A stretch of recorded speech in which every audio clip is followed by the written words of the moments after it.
U.S. presidential rivals Donald Trump and Joe Biden sparred for 90 minutes in their final debate, which was characterized by sharp differences on almost everything from coronavirus to climate change and race in America. But in a sharp departure from the chaotic first debate in September, the discussion in Nashville, Tennessee was more respectful and substantive, with a difference to moderator who won accolades for her strong performance. While they still differed on just about everything, this was more debate than shouting match, as the pandemic and the response to it became the first point of contention. I say we're learning to live with it. We have no choice. We can't lock ourselves up in a basement like Joe does. He has the ability to lock himself up. I don't know. He's obviously made a lot of money someplace, but he has this thing about living in a basement. People can't do that. There are some spikes and surges in other places. They will soon be gone. We have a vaccine that's coming. It's ready. It's going to be announced within weeks. Biden said he would implement a national mask mandate, rapid, broad-based testing, and national standards for how states should reopen their economies. 220,000 Americans dead. If you hear nothing else I say tonight, hear this. Anyone who's responsible for not taking control, in fact, not saying I take no responsibility initially, anyone who's responsible for that many deaths should not remain as President of the United States of America. Where did that come in? Trump cast aspersions on Biden's foreign dealings, accusing him, without evidence, of taking money from Russia and China, and made constant reference to as yet unsubstantiated claims about corruption linked to Biden's son Hunter. I have released all of my tax returns, 22 years. Go look at them. 22 years of my tax return. You have not released a single solitary year of your tax return. What are you hiding? Why are you unwilling? The foreign countries are paying you a lot. Release your tax return or stop talking about corruption. I get treated worse than the Tea Party got treated. Because I have a lot of people in there, deep down in the IRS, they treat me horribly. We made a deal, it was all settled until I decide to run for president. I get treated very badly by the IRS, very unfairly. But we had a deal all done. As soon as we're completed with the deal, I want to release it. They talked about the future of healthcare, with the Republican accusing the Democrat of wanting to introduce socialized medicine in the country, on immigration, national security, and race in America. I got criminal justice reform done and prison reform and opportunity zones. I took care of black colleges and universities. I don't know what to say. They can say anything. I mean, they can say anything. It makes me sad because I am the least racist person. I can't even see the audience because it's so dark, but I don't care who's in the audience. I'm the least racist person in this room. He pours fuel on every single racist fire. Every single one. Started off his campaign coming down the escalator saying he's going to get rid of those Mexican rapists. He's banned Muslims because they're Muslims. He has moved around and made everything worse across the board. He says about the poor boys, last time we were on stage here, he said, I told them to stand down and stand ready. Come on. This guy is a dog whistle about as big as a foghorn. And on climate change. Would you close down the oil industry? By the way, I would transition from the oil industry, yes. Oh, I will that's transition. A big statement. It is a big statement. Because I would stop. Why would you do that? Because the oil industry pollutes significantly. I see. Here's the deal. But that's you a can't big do statement. That. Well, if you let me finish the statement, because it has to be replaced by renewable energy over time. Over time. And I'd stop giving to the oil industry, I'd stop giving them federal subsidies. He won't give federal subsidies to the gas. To solar and wind. Yeah. Why are we giving it to oil industry? Both sides claiming victory on the night, but with 11 days to go in this race, the real triumph will only be determined when all the votes are counted after November 3rd. Sherwin Bryce-Pease, SABC News, New York. Well, let's talk a little bit more to SABC correspondent in New York, Sherwin Bryce-Pease. So, Sherwin, We watched the debate, and I'm quite intrigued by what really stood out for you. Quite a few punches were thrown there, as you mentioned, accusations about who's lapdog, which country, who's getting paid what, and who is really behind the policy on the cage.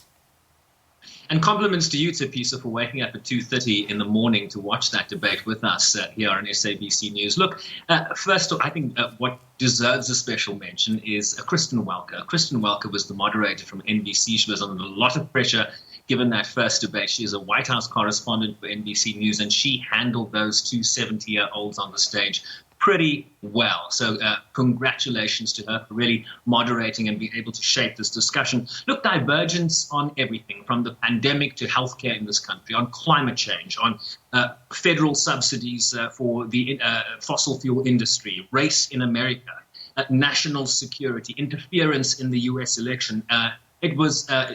They could literally not agree on anything. But the question is, where do we go from here 11 days out? Were they able to reshape the trajectory? Of course, Donald Trump having to do much of the work here because he's lagging both nationally in the polls and in critical swing states. So from a Republican point of view, from his supporters' point of view, his demeanor last night very welcome. They believe that he really reset perceptions about his ability to stay calm, his temperament in this race. But Joe Biden as well having a very strong performance. So if I were to call it, I'd say they both had a good night. But does that then shift the race? Not very much. And absolutely, Shona, as you say, I took a look at the polls earlier on. Biden is still leading. So it will be interesting to see what happens over the next 11 days. But let's talk about other stories that you're tracking. The UN Secretary General, we saw him speak earlier today about a permanent ceasefire in the conflict of Libya, very fractious conflict. Let's talk about why this is significant and what has happened up to this point.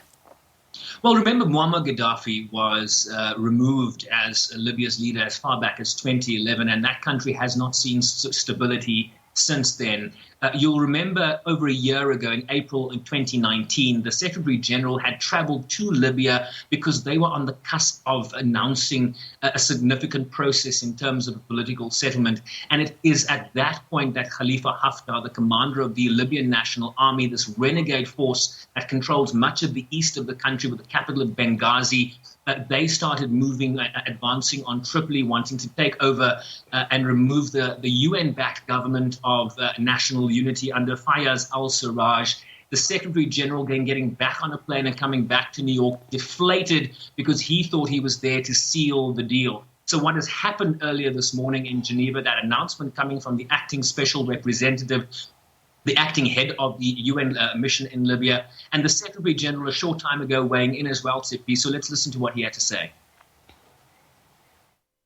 The ceasefire also follows a meeting in the context of the high-level week of the General Assembly that I co-chaired with the Foreign Minister of Germany, which helped to galvanize the efforts of the international community. And I want to thank all those countries supporting the mediation in the context of the Berlin process and in meetings organized by neighboring countries of Libya. I appeal to all stakeholders and regional actors to respect the provisions of the ceasefire agreement and ensure its implementation without delay. And I call on the international community to support Libyans in implementing the ceasefire and in bringing an end to the conflict. This includes ensuring the full and unconditional respect for the Security Council arms embargo. And I urge the Libyan parties to maintain the current momentum and show the same determination in reaching a political solution to the conflict, resolving economic issues, and addressing the humanitarian situation. So what do we know for now, right? What does the ceasefire really mean? It means that there are going to be a bumpy road ahead, lots of potholes in the road. We understand that next month there will be discussions on a sort of political agreement. Remember, this is just a ceasefire. You still need to discuss power sharing in Libya because there are two sides that are fighting. What this agreement does do, so it will remove mercenaries and foreign fighters from Libya within 3 months. We understand that flights have now resumed between Tripoli and Benghazi. Key oil ports, they will now resume production. but it's unclear still how the ceasefire is going to be enforced. In addition to that, a question came up in that briefing with the Secretary General as to why South Africa, Niger, and St. Vincent and the Grenadines, 3 Security Council members, why they are blocking the appointment of a permanent, a special representative to head that mission in Libya. And the response I got from some of the people I've been talking to is that South Africa is not, these countries are not exactly blocking the appointment of Nikolai Mladenov. Nikolai Mladenov is the current Middle East special coordinator on the Palestinian question. And the concern from these countries, Tepiso, is that if you remove Nikolai Mladenov from the Palestinian question in the Middle East and put him in Libya, you then leave a vacuum on a very important file, which is the Middle East peace process. The South Africans are also telling me that there were 2 Africans in the running to head that mission in Libya. A former Algerian foreign minister, Ramtane Lamamra, and Hannah Tete, who was a former Ghanaian foreign minister. We understand that there was a 14-member consensus in the appointment of those Africans, and that the appointment was then blocked by the United States. And it is the United States that is now pushing for the removal of Mladenov from the Palestinian file to be put on top of the Libyan file. And this is where the friction is being borne out. So I hope that provides some context as to some of the questions as to why South Africa and some other countries are blocking his move to the Libya mission. Thanks, Sherwin. Certainly a comprehensive look back at the situation there, where it was and where it is now. Another question that is of concern here on the continent, Nigeria, Sherwin, you are also able to ask the Secretary General about his reaction to the remarks made yesterday by Nigeria's President Muhammadu Buhari in relation to the violence there, considering that he also had a high-level meeting with security officials. Was any of this communicated between the two? Yeah, so there was a call between Antonio Guterres and Muhammadu Buhari earlier this week. And so the question to him was, based on your discussions, were you satisfied, Secretary General, with what you heard from the Nigerian president last night? You'll remember, Tepiso, he didn't talk about the violence that erupted in Lagos State, the shooting of peaceful protesters. And so the question to the Secretary General is, were you satisfied, given your conversation with him earlier in the week, with what the president had to say last night? This is what Guterres had to say. It is very important to assert 2 basic principles. One is the right of peaceful demonstration. The other is the need for authorities to show restraint and not to abuse force when dealing with demonstrations. We had dramatic incidents that, of course, were condemned by the whole of the international community.